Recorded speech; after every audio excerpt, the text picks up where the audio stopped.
The control? Do you want me to get to the control aspect of things and how they're going to monitor your score? No. The CBDC is a bank-controlled monetary system. It's got nothing to do with Bitcoin. Don't tell everybody. Zero zip. It's not the same in any way, shape, or form. It's a secret. Don't tell everybody. But this is crazy, right? And this ties into what you're talking about. Like you just said, it's not a choice. Well, guess why it's not a choice? Because you want some of this currency that you can actually use places. Guess what? You got to trade in your money for a CBDC, baby. And when you have CBDCs, this is an interesting one, you guys. TK, I don't know how you view it, but so I've got nieces and nephews that are in their late 30s, just kind of hitting that 40 crest. So I'm family function, we're having a chat. It's like, oh, you guys, so what's your thoughts on CBDC? They literally said, what's that? Now, these are, sure, they're quite accomplished in business. They're doing very, very well in their life. They're not sure. I go, central bank digital currency, like, about that? And they're going, kind of, yeah, no, I don't think so. They have no idea. And so I start to explain it. You know what their first reaction is? We're doing it anyways. We're just, we use our bank card. We never use cash. TK just said that. That's TK's first reaction. That's most people's first reaction. I'm on the internet. They're following everything I do. Like everybody knows this, but it's different. TK, so TK, when you said that, do you know the rest of the story, or like were you just saying, or were you kind of? I know that's a common thing that people said, so I said it sort of tongue in cheek. That's how I heard it, Daryl. I think TK's I know TK. He's up to speed with what's going on. He is. So but he likes to press buttons, TK. He's a real fucker, this guy. Well. Today, apparently. Trudeau pushes my buttons. I'm just saying it right out loud. Yeah. So I don't think that's uncommon, Patrick. I think that's sort of what it is. And I think Daryl's comments too about the crypto comparison is another common thing, right? Is that people are feeling, and I think that the central banks are disguising this currency as a form of decentralized currency in order to be able to get some people to be more supportive of it. Can they actually use the word decentralized in that? Like, I mean, no. How did any of the cryptocurrencies say it? Like, other than Bitcoin, that's got this fake guy that made up the damn thing, and they don't know. Like every other decentralized currency, like somebody fucking owns that company, right? That is as centralized as you can get. Yes. Is it the same center that we're used to? No, it's a different center. It's got like a little bit of caramel in it, but it's the same, right? It's the same. It's just another fucking scam. But this one's different because it's been implemented by the ruling class or the rulers or whoever's running the fucking show. They're the ones that are backing this thing. And it's not that it's faith in the currency that will back it. It's if you want to fucking use money, if you want to buy chicken, right? If you want to buy anything other than with some black market, you have to have a CBDC. That's how it's just going to be. And to get the CBDC, you have to trade in the old currency. That's just how it's going to be. So now what? Right now you get into the tax collections, even forget all the conspiracy shit. You can't pay cash for anything anymore, right? How are you going to pay cash for things? If you have to... And the thing about this is, we can talk about this is not conspiracy in any way, shape, or form. I mean, they're already doing it in China. Millions of people. You cannot live in China without that phone. Like you can't do anything. And there is no, I wouldn't say zero, but virtually no cash happening. You can't enter buildings. You can't do anything, go anywhere. You live by your phone, and it right to the point where you get a red code or a green code. That's it. And so it literally, and this is easy to research, by the way, CBDC, you're in some parts of China and you jaywalk. I'll use this as an example. And they also use a little bit of UBI, which is universal basic income, right? They also do that game.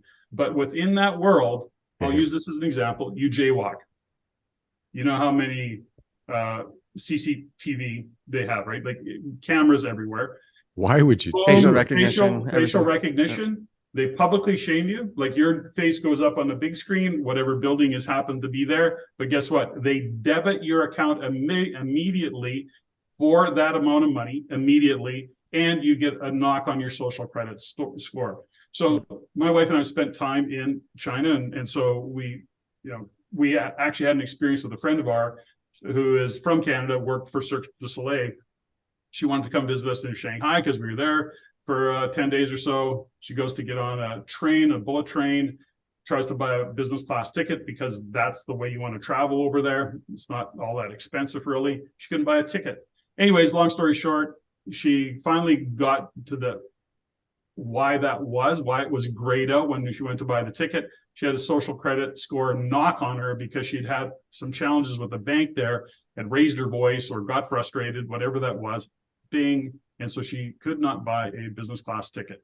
That's social credit. By the way, she's from Canada. By the way, how do they even know that? They have facial recognition of her, probably from her passport, I'm assuming.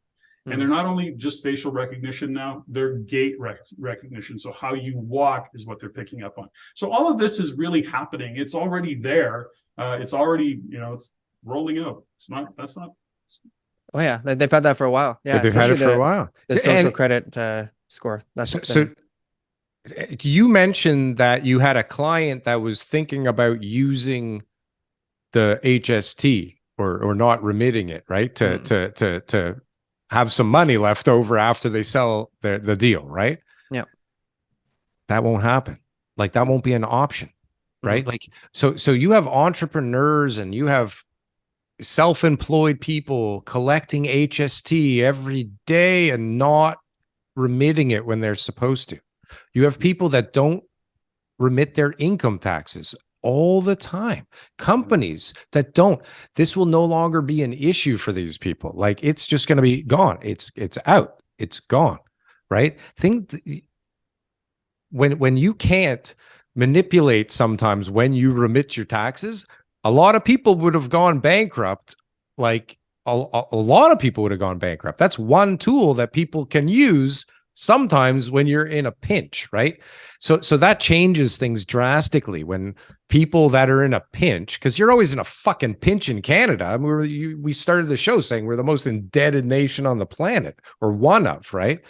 Like the CBDC thing will change things in a way that we can't even comprehend right now. And when you add on top of it, AI replacing jobs in a way that we can't even comprehend right now. And like, we're already talking. We don't even know how bad the housing thing really is. I mean, we're three white guys. We don't know what's really going on in the underbelly of the real estate market. It's not going to get better as housing gets more expensive and supply gets more constrained, then oil goes up and everything's going to be crazy. How do you navigate through this craziness? Well, because we don't have choices, right? Like they're passing bills left, right, and center on us. And we're all just like, hey, let's talk about it on YouTube. Let's not do anything.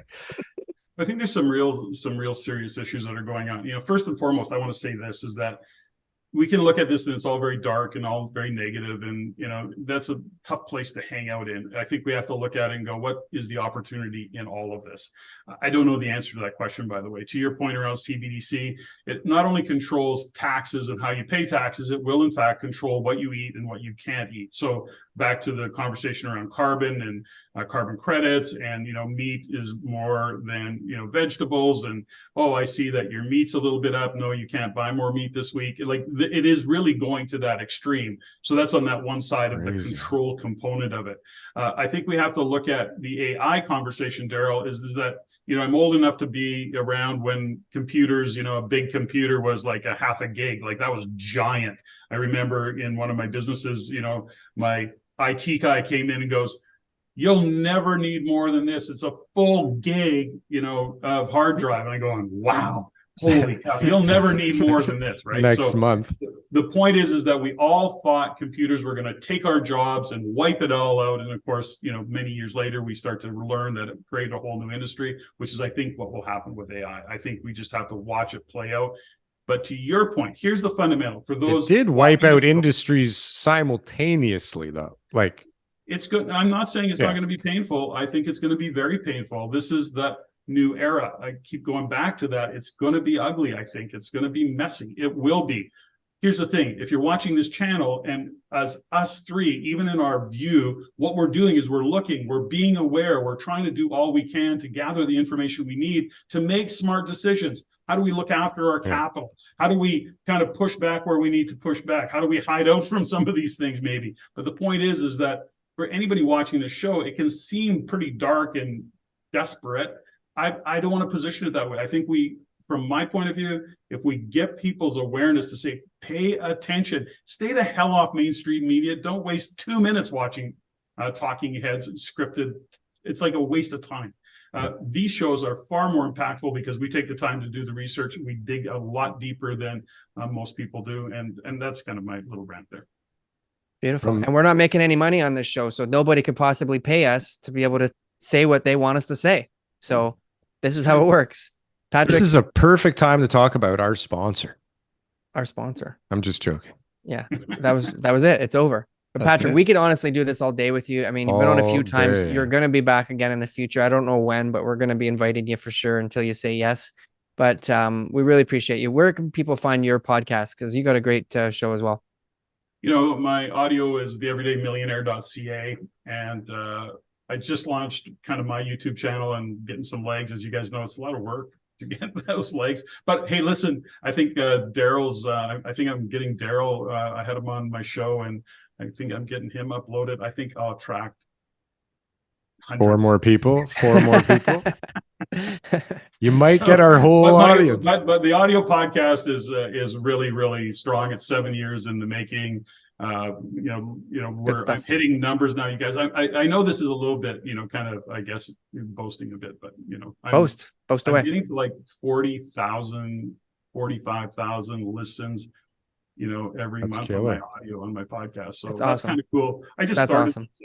I don't even know 45,000. I've never met 45,000 people in my life. To be able to reach that many people in a month, think about it. It's incredible, right? Yeah, it's a fucking baseball stadium full of people. Yeah, that get to hear what you have to say. I do that every month, so it's kind of cool. I don't know what it all means. Am I on that? I figured out how to monetize it, but it's fun, and I still dig it, and I get to meet really cool people. And what's interesting about all this is, the cool people that I'm attracting. I now have a lineup of people wanting to be on the show, and that's fun. I mean, some really cool people. So that's awesome. Sure. Am I on the audio version? Did I make it? You're on the audio. You're not going to go. Nice. A week from today. A week. Tune in. Nice. Yeah, tune in. This will be up before that.